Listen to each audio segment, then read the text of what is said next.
Alright guys, so it's 2 in the morning and I'm out in the car. Why? Because, I felt like making a video about the car because we're about to hit that magical milestone and we'll get to that in a moment. But this is kind of just a little update on the Corolla because I haven't done one in a while and now would be a perfect time. So as you can see, some things have changed here. I'm going to go ahead and get my key in the ignition so we can power up at least the stuff in here, like the head unit. So car is still mostly the same, everything is still pretty much stock. The floor mats are kind of out because I need to put them back in. I've just been lazy about it. The door handles have been holding up semi nicely. This one's been replaced. Actually, no, this one's been good. Like, this one's been fine. The one back here has been replaced. And this one is an eBay door handle. So, that's all nice. So the new head unit, this is actually from the 1990 Accord that Ryan used to have. The reason I had an old Pioneer unit in this thing, and I honestly like that a bit more from a sound quality perspective. But this head unit has been much more understanding with USB devices because the Pioneer unit had a problem with recognizing my iPhone. It would just say check USB all the time. However, this does kind of go the other way because it won't ever recognize my iPad, and I'm guessing that's because it's drawing too much power from the head unit, even though if you pop off the faceplate, it says 1.5 amps under there, and that should be more than enough to drive the iPad. So that's kind of what this little thing jig up here is. This is to hold my iPad. These little bits out here, I kind of cut this part away to hold the case in place. It locks it in very securely. And then this is for the iPad itself. But I just put a standard USB port up there so I can plug in, well, there goes that, anything up there that I need to. So if I decide to put an Android tablet here for whatever reason, well, that's here. That's held in with super glue and some hot snot. And I know people are probably thinking, well, that looks kind of tacky. What I tried to do is actually cut out a bit of this blanking plate, but because the plastic was so brittle, it just shattered. So that hole has just kind of been there, and I haven't really been able to do much about it. So coming down here, we have the storage compartment from my 99 Corolla, because there was a CD changer here that did nothing with a third-party head unit, so I just removed it. Plus it had issues reading CDs, so I just chucked it. The other thing is, if we twist this maybe to the side a little bit, you can kind of see there are some holes in the dashboard, and that's where my Android Auto unit was, the Raspberry Pi based unit, but I decided to ditch it because it was too much of a pain to maintain, and some Google updates ended up breaking it, and I got tired of just having to come out here with a laptop to manually update it all the time. So I just ended up ditching it and putting the Raspberry Pi to work doing something better. But I do leave those holes there because I do eventually want to use those to mount something else like it. And I know some people are going to be like, well, why don't you just get a actual CarPlay head unit? And that's because this is very much singled in.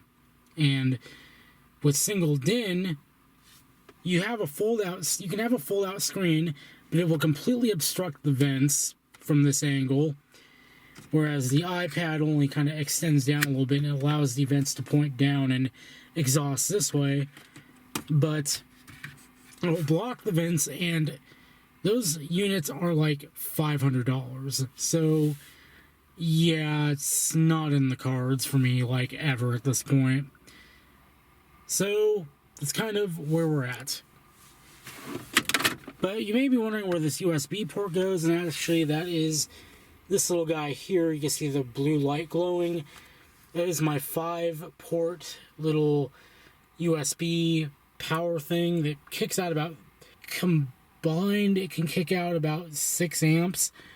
I don't remember the specs, but it's pretty beefy, and I've had it for a few years now. And I have the breakout box running kind of up into here and back here, because that's what used to power the Android Auto unit up here. And yeah, it was plenty beefy to drive a Raspberry Pi, plus the official display that comes with it. So definitely quite beefy, and it puts out a good chunk of power. So this basically just runs back to where the breakout box is under the dash. Because if you pull this off, there's actually a lot of space back there for you to stuff a bunch of crap. So it's really nice.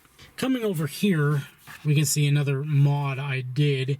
And I'm doing this video completely unsure of if I've ever talked about this in an updated video, because I think I've done at least one. But this is the gauge cluster out of a touring package 8th generation Corolla. What that basically is the pre-facelift models, which were before this model year, 2001. You could opt to get a special touring package, which was on top of the LE. Like this, you didn't get this with the LE. This was on top of the LE. So you got a white gauge cluster with a tachometer, and the temperature and gas gauges moved off to the side. And you got a sunroof with it too. I saw one of these at the junkyard, at least over here. They're kind of a rare sight. So I pulled the gauge cluster off of it and transferred all these gauge faces over from it to my old cluster, which is, electronically what's in here right now. So this is still my old cluster. It just has all the parts besides the electronics from the new cluster, so I could keep my mileage. So yeah, that was a neat thing. The only thing I don't like is the needles kind of have some sun fade to them, so I need to get some darker red needles. But other than that, it's pretty nice looking, and I really do like it. It gives this car a little bit of flair. Speaking of sunroof, unfortunately, if we look up here, you may be able to see, ooh, nice light, that my headliner is not doing so hot. In fact, there's a long-standing project I need to accomplish here with this headliner, which is replace it with rainbow fabric, which is, you may be questioning my sanity there, but it's because I lost a bet, so to speak, and I said I would redo my headliner in any color that the group I'm in wanted, and rainbow won. I just have to find the appropriate fabric and fabric glue and all that wonderful crap. So it's just a pain in the ass. But yeah, that's really it with the interior. I got some trash here because I've been, using my car. What I do find interesting is this car does have power port for an inverter if you so have one. We have a center console that pops open, which is something I've never had in any of my Corollas. Which I believe the 99 may have had this, but my 98 did not. So, very nice. And yes, as somebody did point out, we do have power windows and power locks. I'm not sure how I feel about that. Actually, no, it's alright. I don't mind it. But the motor in this window is not doing so hot, so I'm kind of a little concerned about it. So, with that said, let's go ahead and start the car, right? That's kind of the fun part. Let's turn on our lights, and as you can see, it's a nice 62 degrees out and 94,000 miles, so we're almost to the big 100K. And the other thing is, you may notice the cluster lights are kind of different if you have a stock Corolla. And that's because not long after I bought this car, Ryan decided to buy me some LEDs for these guys. So he popped the cluster out, put some LEDs in, and it looks super nice. So thanks to him for that. So let's go and start it up.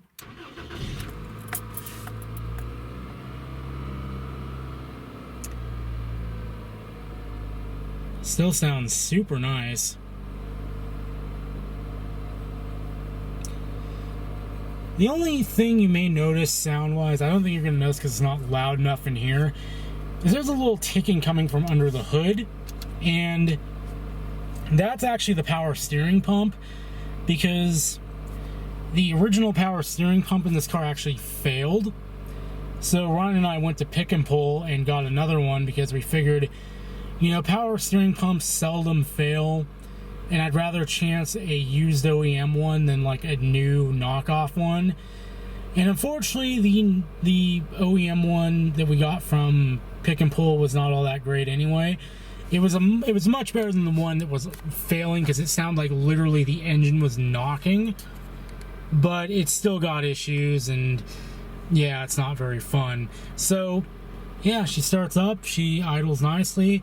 As far as oil consumption goes, because I know that's a common issue with these, it is consuming, but not by enough for me to stop using good oil in it.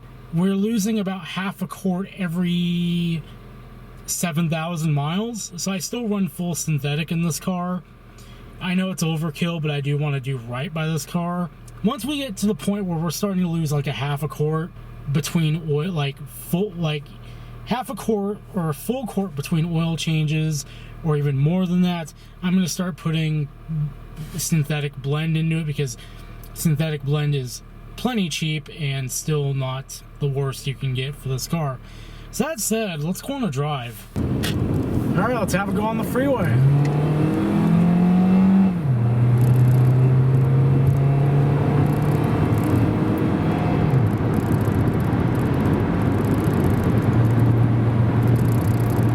Let you hear the 1Z sing its song